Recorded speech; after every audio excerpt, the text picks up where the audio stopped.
warbirds outside are frightful, but the Defiant is small but mightful. They'll see the Khitomer accords we broke. Let us cloak, let us cloak, let us cloak.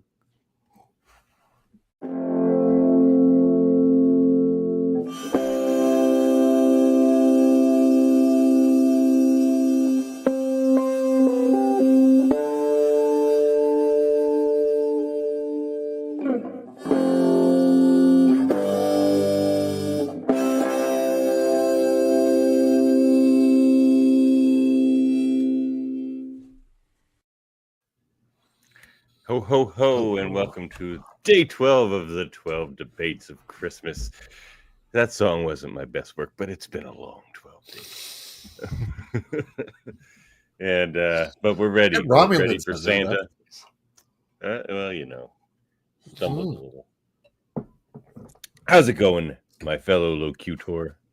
Oh, it is a beautiful day out there. It's pretty snowy where we are in the world. So it's even pretty traditionally sort of Northern Europe, Canada Christmassy, which is pretty nice. Our holiday times are pretty relaxed over here. We couldn't go very far. We couldn't do very much. So that lends to actually a pretty nice holiday day. Good. How about you? Good. Oh, good. Good doing a bit of shoveling out and about earlier, and I was shoveling next to this lady shoveling her driveway, and I said, these white Christmases may be a little overrated. And she goes, I think you're right. True enough. Yeah. True enough. So, it was, as they say on the people from my island say, slippy out there on the roads. Or as my 4-year-old says, slippily. Slippily. Oh, I like that. Slippily. She's like, it's very slippily, Daddy. Yeah, be careful. Whoa. Be careful. It's very slippily. But here we are again. Look at our fur pops. We're going to review another debate. Indeed. For this Christmas. And this was from our first team edition. Oh, right on. Okay. Yeah. So you and I are here, and we're debating Team Nerd Dog. Team Nerd Dog. Heather and the dastardly Jody. And, of course, I believe the judge on this one might be Team Jeff Aiken and his buddy from Babylon 5 for the first time. Oh, right on. All right, so let's fire this one up, shall we? And we are your elves, Devin and Dave, also known as Plain Simple Tailors. Indeed. And your locutors of Trek. Dave, cousin Dave's here. What am I drinking? I am drinking a lovely stout, or perhaps porter beer. I'm pretty sure it's a stout, but I didn't actually look too hard at the can, and it was bought for me. So, but it's a lovely dark beer. Feel free to jump on the old stream there, cousin Dave, if you want to watch with it. And a lager for me. Very good. You look in a fine chalice you drink from there, sir. Oh yeah, it's actually it's for a mule, but we've ended up using it a lot for eggnog as well. Oh. Katie's perfected her eggnog recipe now. And it is delightful. Yeah. The trouble is that one tastes like two, and that's that makes it tricky to shovel afterwards. Lager. No wonder we didn't go anywhere today. Lager mule. That's it. All right. Well, let's fire up this debate and then chat a little more, shall we? All right.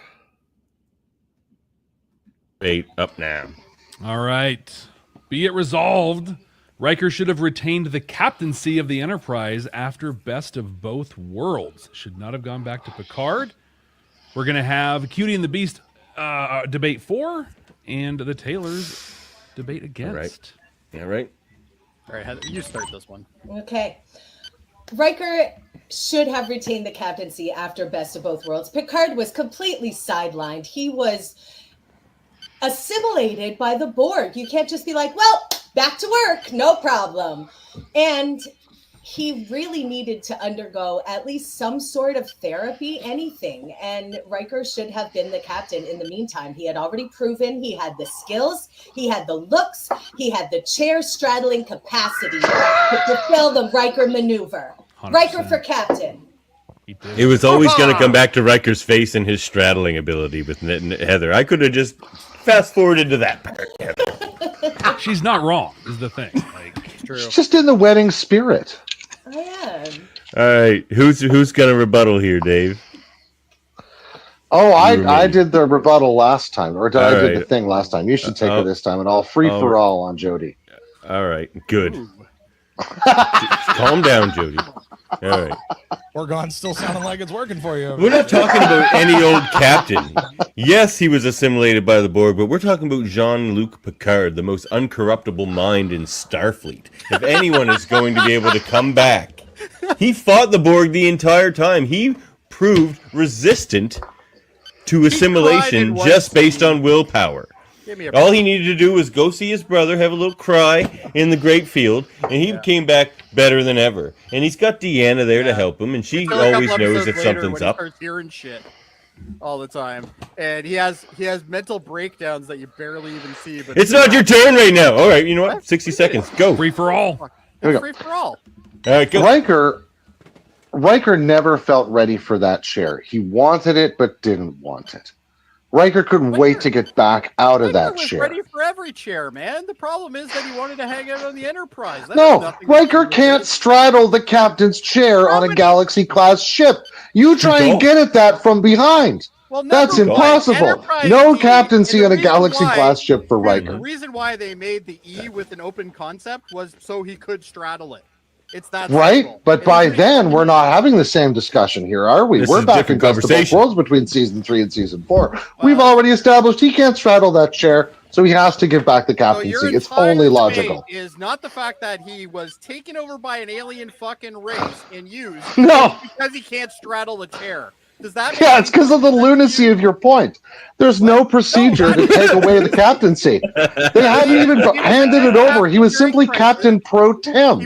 He was captain like during the time of Borgification.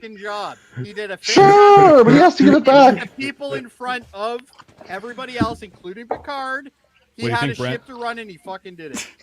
Oh, right. By the time of the Titan, great. Not yet, though. Judges are speaking. When you can look into a camera and with a straight face say Riker wasn't ready for the captaincy, you just lost my point, Jeff. I'm down. I'm actually listen, and listen, Dave, let's just talk about it. Dave, if that is your name, can do the straddle because you know what he would do? Riker's so bomb ass, he would jump back where Worf is and he would straddle over that fucking bench and land right into the seat. That's but that would not look cool at all, and that defeats the purpose for Riker. He would make it look cool. Seeing Riker with bearded Riker fucking straddling the fucking the tactical ops thing. Fuck yeah, that's hot, dude. He would just like bunny hop that thing. Man. I think you've all made my point that it's ludicrous. We got a 65. We got a 65. We got a few. Awesome. I don't know what that means, but there you go. If you know, you know. Yeah. Is that the same thing? It is. We got Sam. Hey, Sam. We got Sam. We got Sam. So do we have a point here, or are you going to give us the point, or what? No, they gave it to. They gave it to Nerd Dog. Do you see the? Oh no, Heather, you're doing bad things to poor little Sam here. He's just a young lad. It's okay, Sam. You'll grow up to be Riker someday. Oh boy! Just start straddling now. That takes some stress. That's right. Just put up a line of chairs and get going. Babylon 5 is my favorite Star Trek series. Can't believe I allowed that comment on. He's not wrong. I think that's funny. He nodded his head to Worf at least. Yes. See? Yes, he did nod his head, but that's not. He murder someone. Kill him. That's what that is. It is. Well, that's quite the presumption, I think. But anyway.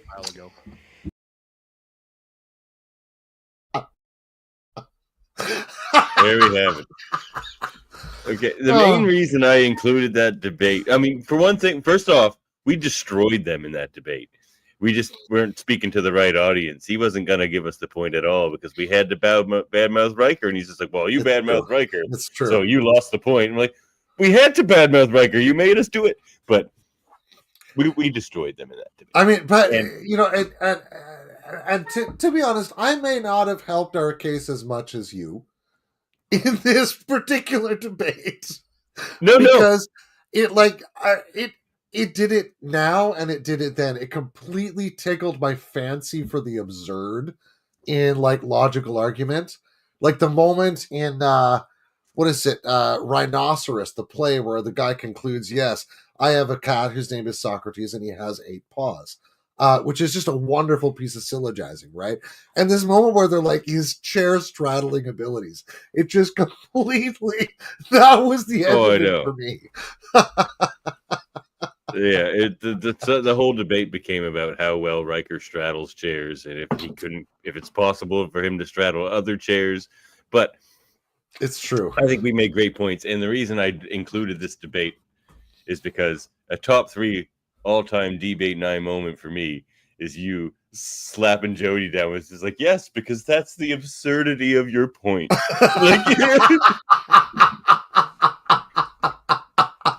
You could see I was pleased with myself for having thought of it even then. Yes. Oh, well, as you should have been.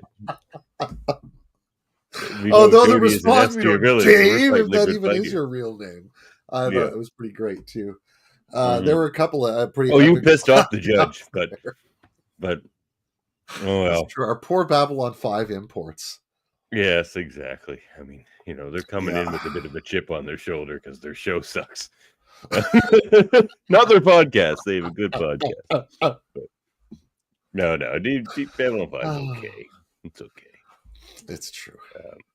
But yeah, that's a fun debate. And you were right, by the way. Riker could never get over a Galaxy class chair from behind. That's insane to even think. I think like that.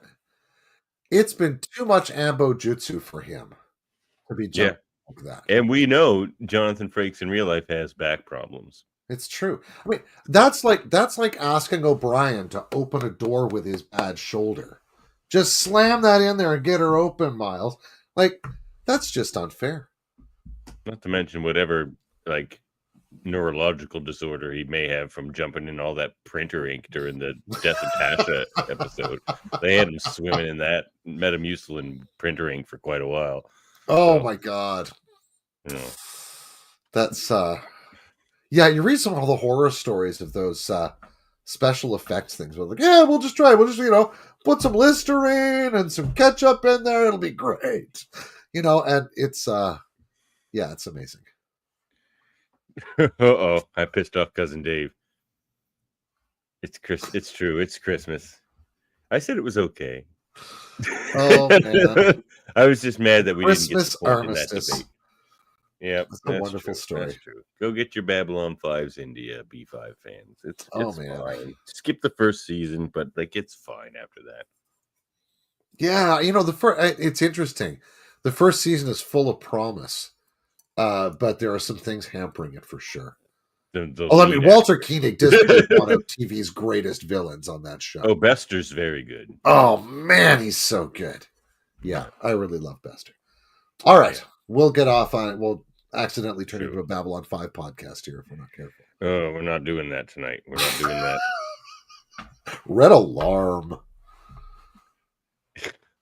Oh, don't remind me that Lower Decks is over. That's just sad. Go get Lower Decks India for Christmas, everybody. Yeah. Watch it all. The last episode aired, and get your Lower Decks comics under the Christmas tree. They make good stocking stuffers. This is the only place we're gonna get Lower Decks now. That's true. Look at that! Look at that showdown! Look at that! Look at that cover! Isn't that great? Well, maybe coming to a Treckle Trunk near you very soon. It is. It's definitely coming to a Treckle Trunk, and probably the first thing we do after the holiday break. All right. Well, in that case, Bester's the best. Gabe Mater. Yeah, Bester. He's pretty awesome. Well, they don't call him the worster, do they? That's true. All right. Yeah. Well, take care, all, wherever you may be. and end transmission.